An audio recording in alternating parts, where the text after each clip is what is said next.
Assalamualaikum warahmatullahi wabarakatuh. Bismillahirrahmanirrahim. Alhamdulillahirabbil alamin. Assalatu wassalamu ala asrofil anbiya'i wal mursalin wa ala alihi wa sahbihi ajma'in at-tayyibin at-tahirin.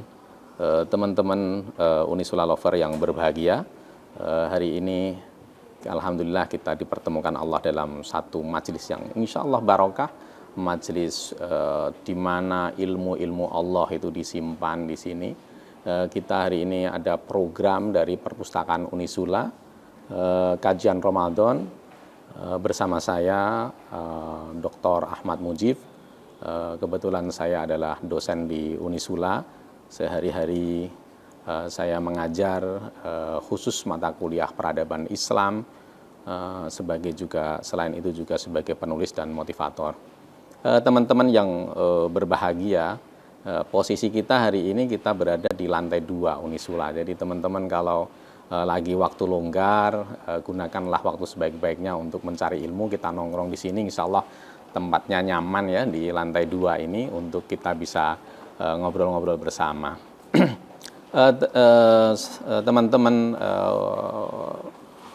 Library Unisula Lover, tema yang ingin saya bicarakan hari ini adalah tradisi intelektual ulama Nusantara. Saya pilih ini karena terkait dengan kita semuanya butuh satu wawasan ya, seperti apa para ulama-ulama kita itu dalam usaha mereka berkarya, usaha mereka mencari ilmu. Seringkali kita sudah mempelajari ya, mengenal banyak ulama-ulama besar di dunia Islam. Kita kenal namanya Imam Al-Ghazali, kita kenal namanya Jalaluddin Rumi, kita kenal namanya Syekh Abdul Qadir Jailani, tapi sebagai masyarakat muslim di Nusantara, seringkali kita tidak punya wawasan ya, banyak yang teman-teman tidak punya wawasan seperti apa langkah para intelektual muslim di Nusantara, pencapaian-pencapaian mereka dalam mencari ilmu, dan barangkali semoga ini bisa menjadi satu wawasan baru bagi kita tentang leluhur kita sendiri. Banyak orang yang beranggapan bahwa ketika Islam masuk di Indonesia itu miskin dari tradisi intelektual gitu ya. Banyak juga orang menganggap bahwa hadirnya para ulama yang berdakwah di Indonesia ini lebih bersifat mistik ya. Ada orang mengatakan wali ini bisa terbang, wali ini bisa ke Mekah dan lain-lain sebagainya, sehingga tidak ada satu bayangan dari generasi ini bagaimana sebuah pencapaian intelektual di Nusantara. Padahal ini penting sekali untuk melihat bagaimana sebuah peradaban itu tumbuh, karena kita tahu bahwa hakikat dari peradaban, proses kreatif manusia itu muncul karena geliat satu kelompok tertentu di pengembangan ilmu pengetahuan. Dari ilmu pengetahuan yang bertumbuh itulah dunia ini bisa menjadi berubah, menjadi lebih baik dan lebih baik lagi. Ketika saya mulai membaca literatur di tradisi kita gitu, saya sebenarnya pengalaman saya membaca, saya juga baru akhir-akhir ini ya, saya mulai menemukan ternyata banyak keteladanan-keteladanan yang bisa kita ambil dari para ulama kita, khususnya dalam usaha mereka untuk membagikan ilmu pengetahuan pada generasi-generasi berikutnya. Para ulama nampaknya menyadari bahwa sebuah ilmu pengetahuan itu akan hilang bersama hilangnya manusia itu sendiri ketika ajalnya nyampe gitu, kecuali kemudian ilmu itu diusahakan untuk diberikan pada generasi-generasi berikutnya. Ketika saya baca misalnya dalam tentang sejarah ulama di Nusantara, misalnya di Jawa khususnya, ternyata kita temu itu banyak ya nama-nama yang sebenarnya masyhur di kita, tetapi kita jarang menyadari bahwa ulama-ulama ini itu selain kepiawaian dan kearifannya dalam berdakwah juga meninggalkan karya yang patut berharga untuk menjadi bacaan kita. Misalnya pada masa Wali Sembilan gitu, ada Sunan Bonang itu. Sunan Bonang itu ternyata telah melahirkan satu karya sufistik yang berjudul Suluk Wujil ya. Itu Sunan Bonang, di mana Suluk Wujil ini khas ya dengan tradisi intelektual pada waktu itu, di mana pada masa-masa awal Islam di Indonesia perkembangannya lebih kuat menghadirkan Islam dalam khasanah sufistik ya, dalam khasanah sufistik. Begitu juga Sunan Kalijaga misalnya. Saya temukan Sunan Kalijaga menulis 2 buah karya intelektual, yaitu Serat Diwaruci dan Suluk Linglung ya, Serat Linglung. Itu di Jawa gitu. Pada masa Wali Sembilan itu tradisi intelektual itu sudah sangat maju. Ada salah satu di antara Wali Sembilan itu adalah Sunan Gunung Jati. Sunan Gunung Jati kita tahu dia adalah cucu, bisa disebut sebagai cucu dari Prabu Siliwangi itu. Kalau di teman-teman yang biasa nonton sinetron Kian Santang pasti akrab ya. Ada Prabu Siliwangi punya istri namanya Subang Larang. Subang Larang itu punya anak namanya Rara Santang. Suatu ketika Rara Santang itu naik haji melakukan pencarian ilmu di Mekah, kemudian beliau ternyata dipinang oleh salah satu penguasa di Mesir sehingga punya anak. Anak itulah Syarif Hidayatullah yang nanti menjadi Sunan Gunung Jati. Artinya Syarif Hidayatullah ini pada masa kecil sampai besar itu tumbuhnya itu ada di daerah Mesir. Jadi lahjah, kemampuan bahasa Arabnya itu luar biasa. Dia representasi dari ulama di Timur Tengah. Sampai pada usia dewasa kemudian diamanai sama ibunya untuk pulang ke kampung halaman ibunya gitu untuk berdakwah. Lalu Sunan Gunung Jati itu berdakwah di Indonesia.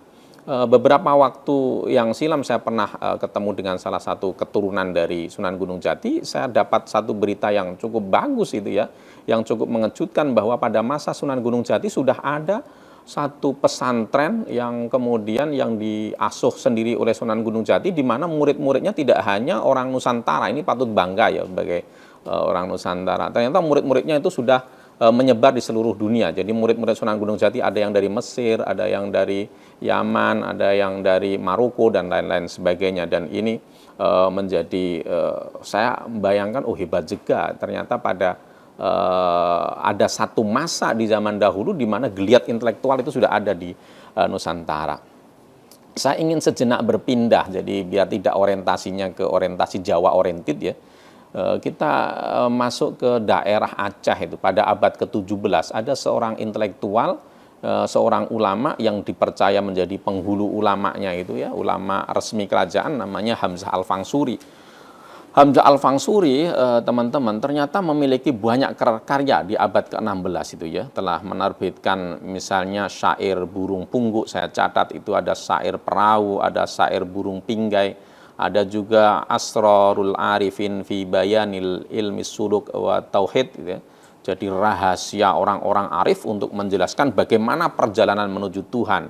Ada juga yang sangat nyastra ini, ada judul namanya Syarab Al-Asyikin. Syarab itu minuman Al-Asyikin ini bagi orang yang betul-betul jatuh cinta gitu, orang yang sangat tenggelam dengan kerinduan kepada Allah gitu. Tentu ini bukan minuman dalam kemaksiatan tetapi semacam metafor itu.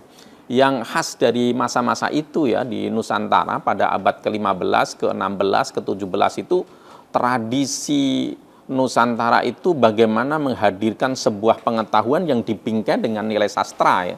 Sehingga sangat indah, sangat elok itu. Orang tidak semata-mata mengkonsumsi pengetahuan tapi menikmati kata per kata yang dirajut oleh para intelektual. Kita beranjak pada episode berikutnya, ada seorang intelektual namanya Nuruddin Ar-Niri ya. Teman-teman, Nuruddin Ar-Niri ini memberikan gambaran ya, pentulisan yang bagaimana pencapaian intelektual pada waktu itu. Kalau Hamzah Al-Fangsuri itu fokus pada kajian sofistik yang berbalut sastra, maka Nuruddin Ar-Niri lebih lengkap lagi ya. Saya juga baru temu itu ya, misalnya Nuruddin Ar-Niri itu punya kitab namanya Hujatus Siddiq Lidaf Izindik.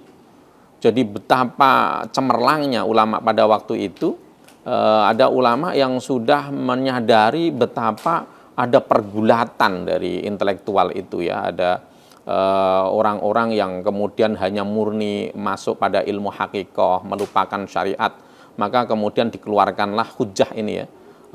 Ada dalil-dalil yang untuk mementahkan cara pandang orang-orang yang zindik ya, yang disebut kafir zindik.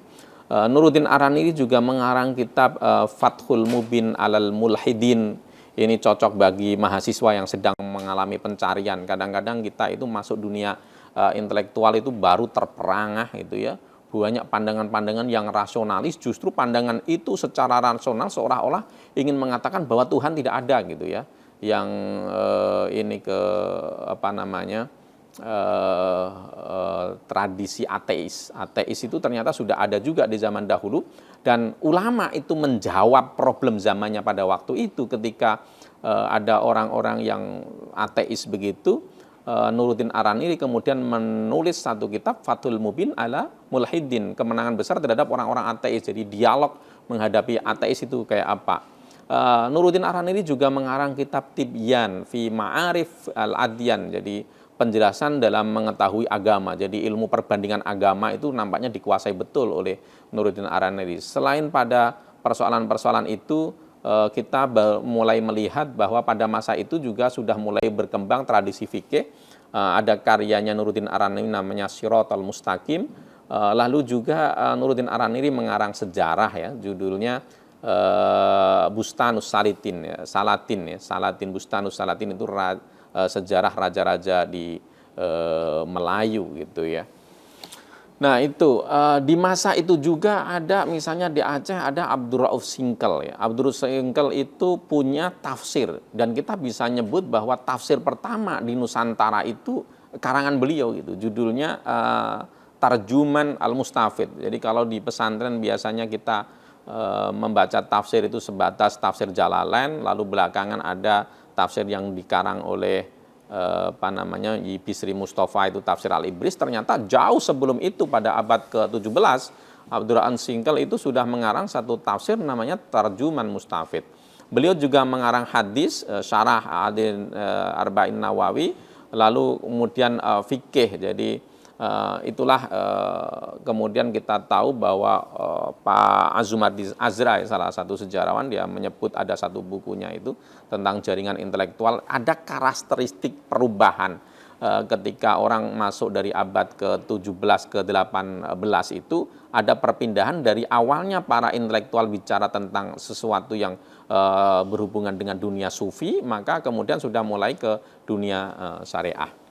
Nah, pada abad ke-18 itu di Palembang, sekarang kita pindah untuk melihat bagaimana para ulama kita. Ada salah satu ulama namanya Abdus Somad Al-Palembangi. Adik-adik, pada masa itu kita tahu bahwa penjajahan sudah masuk ke Indonesia, dan ini juga menarik juga ya.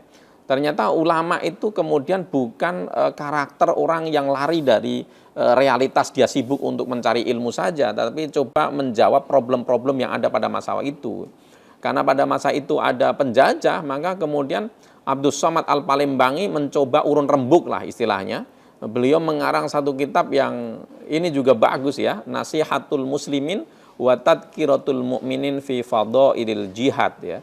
Kitab nasihat pada orang-orang muslimin, juga pengingat bagi orang-orang mukmin tentang pentingnya jihad. Nah, ini jadi tradisi perlawanan terhadap terhadap Belanda itu tidak hanya perlawanan yang tidak ada basis filosofinya, ternyata ada basis filosofinya itu. Kalau kita lihat dari genealogi itu, perlawanan ada Syekh Abdus Somad Al-Palembangi, nanti diteruskan belakangannya nanti ada Tengku Cik Patingkulu ya mengarang Hikayat Perang Sabik, lalu ada di Rifai Kalisala itu mengarang tentang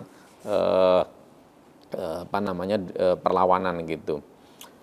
Nah, saya ingin ngajak teman-teman, jadi kita ngomongnya rekreasi karena ini perpustakaan ya teman-teman ya. Jadi kita cerita tentang buku-buku gitu ya, biar ada, oh ternyata ulama-ulama kita luar biasa gitu ya. Pada abad ke-18 ya, 1710 itu kita pindah ke Banjar itu. Ada namanya Syekh Muhammad Arsyad Al-Banjari gitu ya. Ulama ini menjadi ulama kepercayaan raja di kerajaan Banjar gitu. Bahkan kitabnya itu Sabilul Muhtadin itu kitab yang menjadi pegangan para para raja di sana untuk menjadi rujukan hukum ya, pelaksanaan hukum Islam itu. Nah, Syekh Arsyad Al-Banjari itu mengarang kitab tentang akidah sifat 20 gitu ya, kalau kita itu ya sifat 20 awujud kidam baqo mukhalafatul lil hawadisi, itu ternyata ada tradisinya gitu ya, ada sumbernya dari zaman dulu. Ada lagi kitab At-Tuhfatur Raghibin, kitab yang membahas soal i'tikad serta perbuatannya sesat. Ada lagi kitab Nuqtatul Ajlan, kitab yang berhubungan dengan persoalan hubungan suami istri. Lalu ada kitab Faraid, masalah pewaris. Kitab Faraid ini kitab yang rumit ya. Pada waktu saya mondok saja pelajaran Faraid paling susah ya. Karena tidak hanya melibatkan pada pengetahuan keagamaan, juga punya keterampilan ilmu hitung ya, karena bagi-bagi. Nah, di Jawa Timur ada Syekh Ihsan Jampes, ini yang agak lebih muda. Syekh Ihsan Jampes ini mengarang satu kitab yang sangat fenomenal dan masyhur di daerah Arab, tetapi jarang dipelajari di Indonesia. Kitabnya namanya Sirajut Thalibin ya. Sirajut Thalibin itu syarah terhadap kitabnya Imam Al-Ghazali Minhajul Abidin. Lalu kita bertanya, kira-kira tulisannya pakai bahasa Indonesia atau pakai bahasa Arab? Ya tentu pakai bahasa Arab gitu. Jadi ulama-ulama kita itu kemampuan bahasa Arabnya luar biasa gitu. Mereka nulis kitab itu pakai bahasa Arab. Nah, yang cukup menarik bahwa selain mengarang kitab Sirajut Thalibin, Syekh Ihsan Jampes ini juga mengarang kitab yang saya sendiri nggak ngebayang ya, ada ulama berpikir begitu ya. Beliau mengarang kitab tentang apa? Irsyadul Ikhwan li bayani syurbil qahwah wat dukhan. Nah, ini untuk Unisula biasanya orang bertanya, rokok itu hukumnya kayak apa gitu ya. Kopi dan rokok. Jadi ada kitab yang membahas tentang kopi dan rokok. Nah, teman-teman, kalau kita melihat di situ kan artinya intelektual kita itu sudah sangat variatif ya, karya-karya intelektual kita itu. Tidak hanya mainstream pada satu wilayah disiplin ilmu, tapi ternyata sudah membahas banyak hal. Saya ingin ngajak lagi ke daerah Minangkabau ya. Di Minangkabau itu ada intelektual namanya Syekh Khotib Al-Minangkabau. Syekh Khotib Minangkabau itu kalau teman-teman tahu namanya Kiai Agus Salim. Kiai Agus Salim itu keponakan dari Syekh Khotib Al-Minangkabau. Nah, gitu. Nah, Syekh Khotib Al-Minangkabau juga gurunya dari Mbah Hasyim Asy'ari sama Kiai Ahmad Dahlan gitu. Nah, sebagai ulama besar yang sehari-hari berada di Mekah dan bergulat pada wilayah-wilayah keagamaan, yang cukup mengejutkan adalah Syekh Khotib Al-Minangkabau ini punya buku tentang matematika itu. Anda bayangkan saja gitu. Beliau punya buku namanya Ar-Ra'dul Husab fi Ilmil Hisab. Jadi ilmu tentang aljabar, tentang hitungan, tentang matematika. Syekh Khotib Al-Minangkabau juga mengarang buku tentang politik. Nah, ini juga menjadi pembelajaran kita ya, bagaimana tradisi intelektual pada waktu itu. Jadi konon suatu ketika Mbah Hasyim Asy'ari itu, kita tahu pendiri Nahdlatul Ulama, itu ketika melihat realitas di Nusantara ada organisasi namanya Sarekat Islam, Mbah Hasyim kemudian mengkritisi Sarekat Islam, bahkan memfatwakan orang tidak boleh masuk kepada Syarikat Islam dengan berbagai macam dalil. Bukunya itu kemudian dibawa orang ke Mekah, diberikan kepada gurunya Mbah Hasyim Asy'ari namanya Syekh Khotib Al-Minangkabau. Ketika Syekh Khotib Al-Minangkabau membaca tulisan muridnya itu merasa ada sesuatu yang patut diluruskan. Maka kemudian respon terhadap itu ditulislah namanya Tambihul Anam fi Rad ala Risalatika fil Awam an Haudi fi Syarikat Islam. Jadi rod itu mengkanter Risalati Kafil Awam. Berarti Risalah Kafil Awam itu karangan Mbah Hasyim Asy'ari dikanter sama gurunya sendiri, Tambihul Anam fi Rod. Memang kitab ini agak susah dicari. Bayangan saya adalah ini bagian dari takdim ketika tulisan gurunya itu kemudian dibawa kepada Mbah Hasyim Asy'ari dan Mbah Hasyim Asy'ari melihat gurunya tidak sependapat, maka seketika itu Mbah Hasyim Asy'ari mencabut, konon gitu, mencabut tulisannya sendiri, mengatakan ya udah ini pendapat guru saya yang saya ikuti. Syekh Khotib Al-Minangkabau itu mengarang juga tentang Nasrani, lalu jadi ini variatif ya, ada matematika, ada politik, ada perbandingan agama, ternyata itu dikarang oleh ulama kita. Ada tokoh yang masyhur namanya, kadang-kadang anak-anak sekarang tidak tahu ya, kalau ditanya siapa bapak bahasa Indonesia gitu bingung gitu. siapa Bapak Bahasa Indonesia? Padahal Bapak Bahasa Indonesia ulama besar ya. Ulama besar dari Kepulauan Riau, itu namanya pulaunya Pulau Penyengat. Ada seorang namanya Raja Ali Haji. Dia mengeluarkan Gurindam 12 gitu yang sangat terkenal. Dia mengarang satu kitab namanya Kitab Politik berjudul As-Samarat Al-Muhimmah. Teman-teman yang berbahagia, ini sekilas ya, sekilas kita jalan-jalan lah lihat bagaimana tradisi intelektual ulama-ulama Nusantara. Anda bayangkan, jadi kita kalau generasi ini baca sejarah, coba kita timbang dengan diri kita sendiri ya. Patut kita bayangkan kalau ulama-ulama dulu dengan seluruh keterbatasannya berada di satu negeri, di mana negeri itu sedang berada dalam kesusahan, dihadang oleh penjajah, tetapi mereka masih saja menggunakan masa-masa yang sulit itu untuk tetap produktif. Semestinya itu menjadi inspirasi kita, generasi kita hari ini. Jangan kemudian kalah dengan corona terus tidak melakukan apa-apa gitu kan, gitu ya. Gitu. Kita bisa belajar dari mereka. Saya paling senang itu menceritakan satu tulisan yang dikarang oleh pejuang kita. Ini luar biasa ya. Ada namanya Pangeran Diponegoro, tentu masyhur sekali Pangeran Diponegoro. Kalau SD itu mesti gambarnya sudah, karena khas ya pakai sorban itu. Pangeran Diponegoro itu melawan Belanda itu dari 1825 sampai 1830. Itu bikin kacau sekali Belanda, didukung oleh lebih dari 100 ulama. Sampai kemudian Belanda mencari segala upaya untuk bisa menangkap Diponegoro gitu. Ketika pada akhirnya Diponegoro itu dibujuk dengan alasan mau diajak perdamaian, ternyata tiba-tiba ditangkap gitu ya, dibujuki.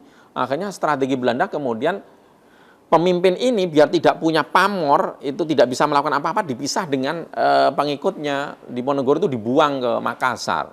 Anda bayangkan seorang pemimpin besar yang biasa omongannya didengar, sekarang sudah tidak ada pengikutnya sama sekali gitu ya.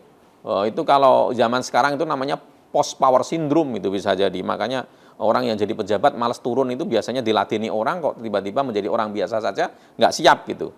Tetapi menariknya Diponegoro ketika diasingkan itu, kemudian beliau mulai mikir yang realistis dalam kondisi yang kayak begitu, apa yang bisa dilakukan untuk umat ini.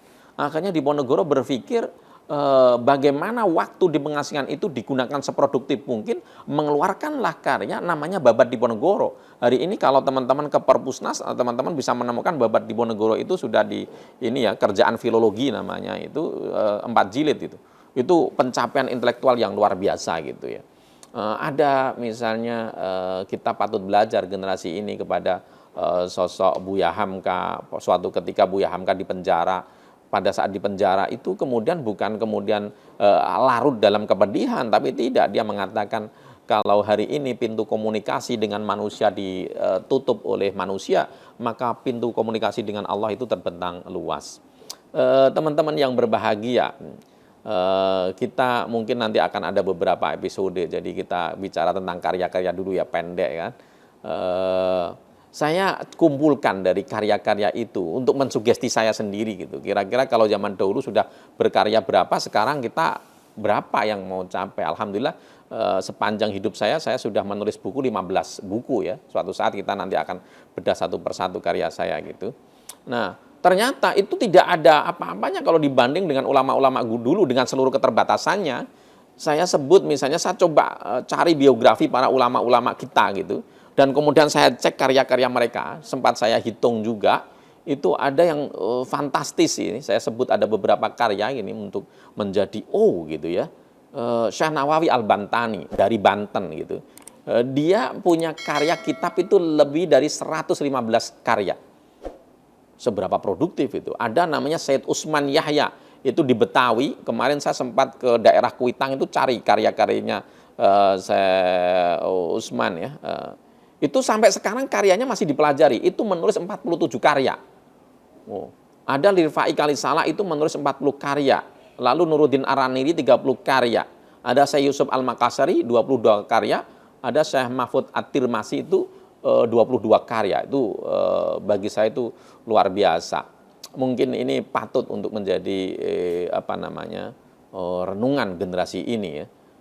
Kita sekarang ini dalam putaran waktu itu mereka itu hari ini yang kita sebut-sebut itu adalah orang-orang yang sekarang sudah kembali kepada Allah, tugas mereka sudah selesai. Pertanyaannya, kita sebagai penerus sudah berkarya berapa kali, atau kita sejanya hanya sibuk nongkrong-nongkrong nggak jelas, atau sibuk mencicipi. Kita paling-paling menjadi apa, wisatawan kuliner gitu kan ya, bukan wisatawan baca gitu ya. Kiai Soleh Darat itu ada satu nasihat yang bagus ya. Beliau mengatakan, mongko podo ngajiyo siro krono arah amrih redone Gusti Allah lan amrih ganjarin Allah. Ngajiyo siro ing ilmu ingkang nafek kang manfaati, lamun karep siro ing amrih keraton dunyo lan keraton akhirat, utawa kemuliaan dunyo lan akhirat. Jadi ini kunci pada generasi ini, kalau kita mau masyhur, kalau kita mau derajat kita dinaikkan oleh Allah baik di mata manusia maupun mata malaikat, maka tidak ada pintu kecuali dengan pintu ilmu pengetahuan.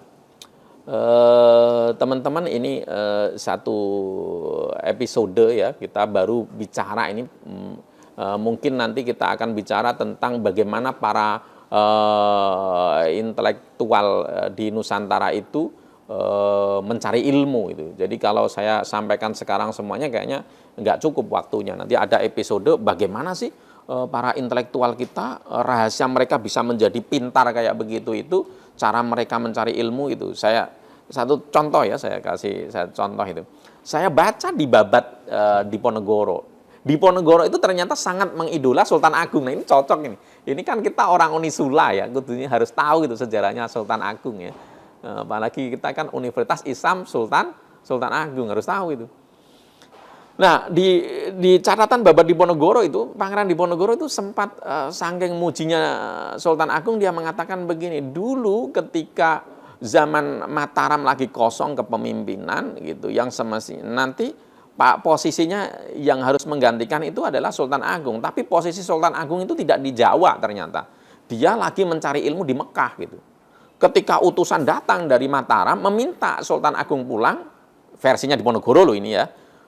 Kalau bantah ya Pangeran Diponegoro dihidupin aja, tanya. Nah, waktu ditanya, diminta pulang itu Sultan Agung nggak mau itu. Karena apa? Karena asiknya mencari ilmu.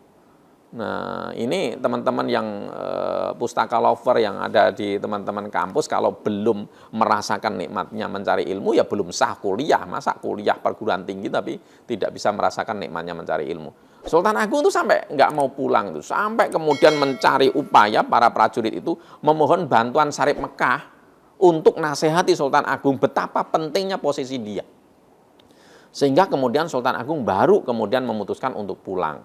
Nah, ini gambarannya betapa seorang raja itu juga sangat mencintai ilmu, dan dalam catatan sejarah Sultan Agung itu ternyata punya karya. Sultan Agung punya karya juga. Dia punya buku namanya Sastro Gending.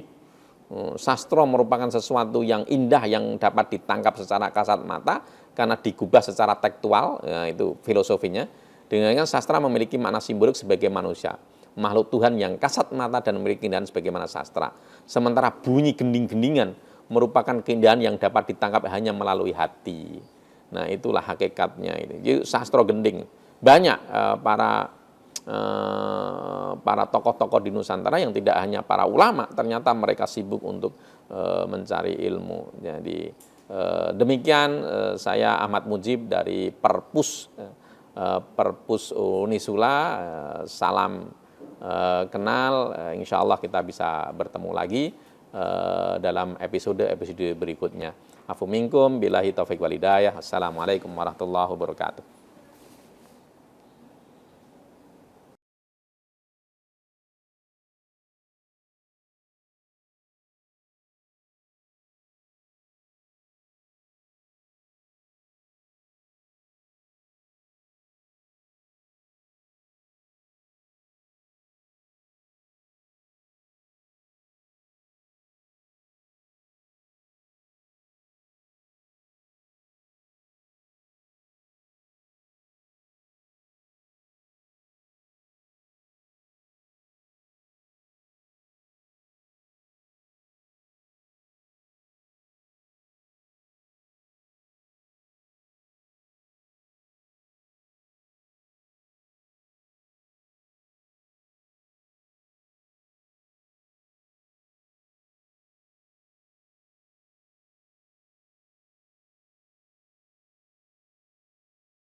di bumi misalnya.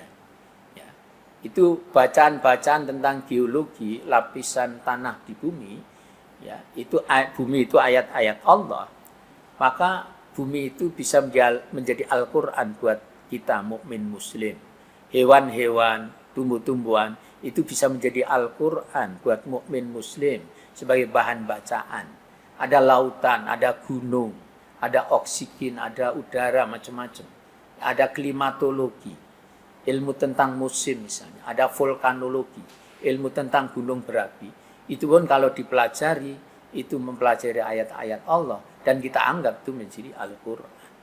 Maka bulan Ramadan sebagai akhir adalah Syahrul Qur'an, bulan Al-Qur'an, bulan literasi. Bulan kita membaca, menulis dan memahami ilmu, khususnya Al-Quran yang 30 juz. Ya. Semoga Allah SWT memberikan kemampuan, kekuatan untuk bisa meneruskan Ramadan ini dengan sebaik-baiknya dan menjadikan kita di akhir Ramadan semoga kita mencapai tujuan dari puasa, yaitu la'allakum tattaqun, kita menjadi orang yang bertakwa, yaitu the best man, orang yang terbaik. Inna akramakum indallahi atqakum. Sesungguhnya yang paling mulia di antara kamu adalah orang yang paling bertakwa. Terima kasih banyak atas perhatian yang diberikan. Semoga sedikit ini bermanfaat. Wal afu minkum subhanakallahumma wa bihamdika asyhadu an la ilaha illa anta astaghfiruka wa atubu ilaik. Assalamualaikum warahmatullahi wabarakatuh.